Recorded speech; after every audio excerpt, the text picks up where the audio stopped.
जी अस्सलाम वालेकुम। उम्मीद है आप लोग खैरियत से होंगे। हम आज एक नया टॉपिक शुरू करने लगे हैं, मल्टीप्लिकेशन ऑफ मैट्रिसेस के दो मैट्रिक्स को मल्टीप्लाई कैसे करना है। पहले हमने सीख लिया कि मैट्रिक्स को ऐड कैसे किया जाता है और उसको ऐड करने की कंडीशन क्या है। आज हम ये सीखेंगे कि मैट्रिक्स की मल्टीप्लिकेशन कब पॉसिबल है और उसको मल्टीप्लाई करना कैसे है। तो पहले हम कंडीशन देखेंगे, वो कंडीशन जहाँ पाई जाएगी वहाँ पर मल्टीप्लिकेशन पॉसिबल होगी, जहाँ पर वो कंडीशन नहीं होगी वहाँ पर मल्टीप्लिकेशन पॉसिबल नहीं है। अगर आपके सामने क्वेश्चन आ जाता है, वो कहता है कि इन दो मैट्रिक्स को आपने मल्टीप्लाई करना है, अगर वो दोनों मैट्रिक्स इस तरह है, वो इस कंडीशन को सेटिस्फाई नहीं कर रही, तो आप उसको कहेंगे कि मल्टीप्लिकेशन इज नॉट पॉसिबल। ऐसा नहीं है कि आप शुरू हो जाएंगे मल्टीप्लाई करना कि हमें तो उसने कहा है कि मल्टीप्लाई करें, ठीक है, ऐसा नहीं करना, बल्कि देखेंगे ये कंडीशन सेटिस्फाई है या नहीं। आइए देखते हैं वो कंडीशन क्या है। तो कंडीशन है number of columns in first matrix, कि जिन दो मैट्रिक्स को आप मल्टीप्लाई कर रहे हैं उनमें से जो पहली मैट्रिक्स है उसमें देखना नंबर ऑफ कॉलम्स कितने हैं, और number of rose in second matrix, और जिस मैट्रिक्स से आपने मल्टीप्लाई कर रहे हैं जो आप बाद में लिख रहे हैं उसमें नंबर ऑफ रोज कितनी है। अगर फर्स्ट के नंबर ऑफ कॉलम्स सेकंड के नंबर ऑफ रोज के इक्वल आ जाए तो हम कहते हैं कि मल्टीप्लिकेशन पॉसिबल है, अदरवाइज नहीं। एक एग्जांपल लेते हैं, ये एक मैट्रिक्स है 2 3 1 5 और ये है 3 1 5 6 -5 2। ये दो मैट्रिक्स हैं, क्या इनकी मल्टीप्लिकेशन पॉसिबल है? तो आइए देखते हैं। कंडीशन क्या है कि number of columns in first matrix, के पहले मैट्रिक्स में आपने कॉलम्स के देखने कितने हैं। तो आप देख सकते हैं एक कॉलम ये है और एक कॉलम ये है। कॉलम किसे कहते हैं? जो वर्टिकल लाइंस होती हैं। तो दो कॉलम है और यहाँ पर number of rose in second matrix, दूसरे मैट्रिक्स में हमने क्या देखना है? नंबर ऑफ रोज देखने हैं। दो ही रोज है, पहले के कॉलम और दूसरे के रोज। अगर इन दोनों की तादाद इक्वल है इसका मतलब ये है कि मल्टीप्लिकेशन पॉसिबल है। और इसकी आसान ट्रिक क्या है कि आप क्या करें, इन दो मैट्रिक्स का ऑर्डर लिख लें जिनको आपने मल्टीप्लाई करना है। इसका ऑर्डर है 2/2, इसका ऑर्डर है 2/3। दो रोज है, दो कॉलम है 2/2, दो रोज है, तीन कॉलम है 2/3। तो इनकी मल्टीप्लिकेशन तब पॉसिबल होगी जब ये जो मिड वाली नंबर्स है, मिड वाले नंबर्स ये आपस में क्या हो? इक्वल हो, ठीक है। तो ये देखें ये 2 दोनों इक्वल आ रहे हैं, तो इसका मतलब मल्टीप्लिकेशन पॉसिबल है, वरना नहीं। तो अभी तक हमने ये देखा कि दो मैट्रिक्स को मल्टीप्लाई करना कब पॉसिबल है और कब पॉसिबल नहीं है। अब हम देखते हैं प्रोसीजर क्या है। ये तो देख लिया कि मल्टीप्लिकेशन पॉसिबल है या नहीं। अब मल्टीप्लाई करना कैसे है? तो जिस तरह एडिशन करते थे वैसे मल्टीप्लिकेशन ही करनी, ठीक है। इसका अलग मेथड है, वो हम देखते हैं वो क्या है। एग्जाम्पल के तौर पर हम एक मैट्रिक्स लिखते हैं 2 1 0 -2। ये हमने एक मैट्रिक्स लिखा। एक दूसरा मैट्रिक्स लिखते हैं 3 1 0 2। ये दो मैट्रिक्स हैं, इनकी मल्टीप्लिकेशन पॉसिबल है। क्यों पॉसिबल है? इसमें नंबर ऑफ कॉलम्स 2 हैं और इसमें नंबर ऑफ रोज 2 हैं। जब पहले के कॉलम और दूसरे की रोज इक्वल्स आ जाए तो हम कहते हैं कि इनकी मल्टीप्लिकेशन पॉसिबल है। तो ये बात तो तय हो गई कि इनको हम मल्टीप्लाई कर सकते हैं। अब करना कैसे है, उसका मेथड क्या है, उसका मेथड आपने अच्छी तरह समझना है। वो क्या है? रो इनटू कॉलम। इस चीज को असल समझ लें कि मल्टीप्लाई कैसे करना है। अगर इस बेसिक प्रिंसिपल को समझ जाएंगे तो आपके लिए बड़े से बड़ा क्वेश्चन को हल करना आसान हो जाएगा। तो वो रूल क्या है कि आपने रो इनटू कॉलम करना है। रो इनटू कॉलम का मतलब क्या है कि पहले मैट्रिक्स की रो को दूसरे मैट्रिक्स के कॉलम से मल्टीप्लाई करना है, ठीक है। पहले की रो को दूसरे का कॉलम से। अब करना कैसे है? पहली रो को पहले कॉलम से करेंगे, पहली रो को दूसरे कॉलम से करेंगे। इसी तरह फिर दूसरी रो की बारी आएगी, दूसरी रो को पहले कॉलम से करेंगे और दूसरी रो को दूसरे कॉलम से करेंगे। अब देखें करना कैसे, ये ध्यान में रखें।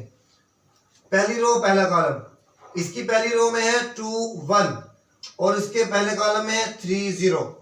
हम क्या करेंगे? 2 को 3 से मल्टीप्लाई करेंगे और प्लस का साइन डालकर 1 को 0 से मल्टीप्लाई करेंगे। 2 मल्टीप्लाई होगा 3 से, प्लस करेंगे 1 मल्टीप्लाई होगा 0 से। तो पहली रो को हमने मल्टीप्लाई कर दिया पहले कॉलम के साथ। अब क्या करना है? पहली रो को दूसरे कॉलम के साथ मल्टीप्लाई करना है। जब आपने पहली रो को दूसरे कॉलम से मल्टीप्लाई करना है तो वहां पर आपने दूसरे कॉलम में लिखना है वो। अब 2 को किससे मल्टीप्लाई करेंगे? 1 के साथ और प्लस 1 को किससे मल्टीप्लाई करेंगे 2 के साथ। तब हमने क्या किया, पहली रो को दूसरे कॉलम से मल्टीप्लाई कर लिया। अब तीसरा कोई कॉलम नहीं है तो लिहाजा अब यहाँ पर हम फिर दूसरी रो में आ जाएंगे। अब हम क्या करेंगे, दूसरी रो को पहले कॉलम से मल्टीप्लाई करेंगे और फिर दूसरी रो को दूसरे कॉलम से मल्टीप्लाई करेंगे। मल्टीप्लाई करने का मेथड क्या है कि 0 3 से मल्टीप्लाई होगा यहाँ पर और प्लस -2 को 0 से मल्टीप्लाई करेंगे। तो यहाँ पर हमने क्या किया, दूसरी रो को सेकंड रो को फर्स्ट कॉलम से मल्टीप्लाई किया। अब हम क्या करेंगे, सेकंड रो को सेकंड कॉलम से मल्टीप्लाई करेंगे। इसको मल्टीप्लाई करने के लिए 0 को 1 से मल्टीप्लाई करेंगे और प्लस -2 को 2 से। तो सबसे जो मेन चीज है मल्टीप्लिकेशन में वो ये वाला स्टेप है।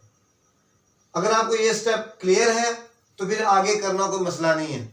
मेन चीज ये है कि आपने मल्टीप्लाई करना कैसे है। मैं फिर रिवाइज कर देता हूं कि हम क्या करेंगे, रो इंटू कॉलम मल्टीप्लाई करेंगे। कैसे, फर्स्ट जो मैट्रिक्स है उसकी पहली रो को पहले कॉलम से मल्टीप्लाई करेंगे, ठीक है, और फिर पहली रो को दूसरे कॉलम से मल्टीप्लाई करेंगे और अगर कोई तीसरा कॉलम होगा तो पहली रो को तीसरे कॉलम से भी मल्टीप्लाई कर लेंगे, ठीक है। इस तरह फिर दूसरी रो को पहले कॉलम से मल्टीप्लाई करेंगे, फिर दूसरी रो को दूसरे कॉलम से, और इसी तरह दूसरी रो को अगर कोई तीसरा कॉलम है तो तीसरे कॉलम से भी हम मल्टीप्लाई कर लेंगे।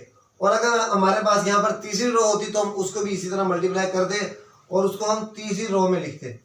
तो जिस रो को मल्टीप्लाई कर रहे हैं आप, अगर फर्स्ट रो को कर रहे हैं तो आपने आंसर फर्स्ट रो में ही लिखने हैं, अगर सेकंड को कर रहे हैं तो आपने आंसर सेकंड में ही लिखने हैं। तो ये बेसिक स्टेप है। अगर आपको ये स्टेप समझ में आ गया तो फिर आप आगे आसानी से कर लेंगे। अगर आपको ये समझ में नहीं आया तो आप इसको दोबारा चलाकर वीडियो को देख सकते हैं। तो देखिए जरा, अब हम क्या करेंगे, 2 3 6 प्लस 1 0 0, 2 1 2 प्लस 1 2 2, 0 3 0 और 2 0 0, 0 1 0, -2 2 -4। यानी आगे सिंपल मल्टीप्लिकेशन किया जैसे हम नंबर्स की मल्टीप्लिकेशन करते हैं, लेकिन नंबर्स की मल्टीप्लिकेशन से पहले आपको मैट्रिक्स की मल्टीप्लिकेशन का प्रोसीजर पता होना चाहिए। नेक्स्ट हम क्या करने लगे हैं, इनको एडिशन का जो साइन है उसको सॉल्व करेंगे। 6 + 0 6, 2 + 2 4, 0 + 0 0, 0 -4। तो ये हमारे पास इन दो मैट्रिक्स का प्रोडक्ट आ गया। प्रोडक्ट का मतलब इन दोनों को मल्टीप्लाई किया तो हमारे पास एक नया मैट्रिक्स आ गया जो कि इन दोनों का प्रोडक्ट है।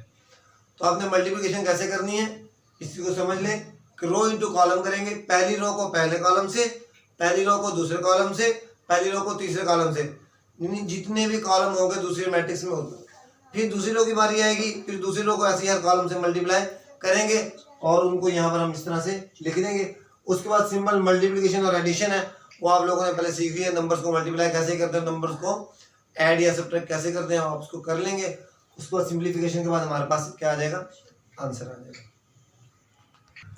तो आज हमने क्या सीखा कि दो मैट्रिक्स कब मल्टीप्लाई हो सकते हैं, उनका मल्टीप्लाई होना कब पॉसिबल है, और दूसरे नंबर पर क्या सीखा कि उनको मल्टीप्लाई करना कैसे है। नेक्स्ट वीडियो में हम बात करेंगे एक्सरसाइज के बारे में। एक्सरसाइज में जो क्वेश्चंस हैं उनको हम सॉल्व करेंगे, लेकिन बेसिक ये दो कॉन्सेप्ट ही हैं। अगर आपको ये दो कॉन्सेप्ट समझ में आ गए तो अगली पूरी एक्सरसाइज जो है 1.4 आपके लिए आसान होगी। अगर आपको हमारी वीडियो अच्छी लगी, वीडियो को लाइक कीजिए और शेयर कीजिए। अल्लाह हाफिज़।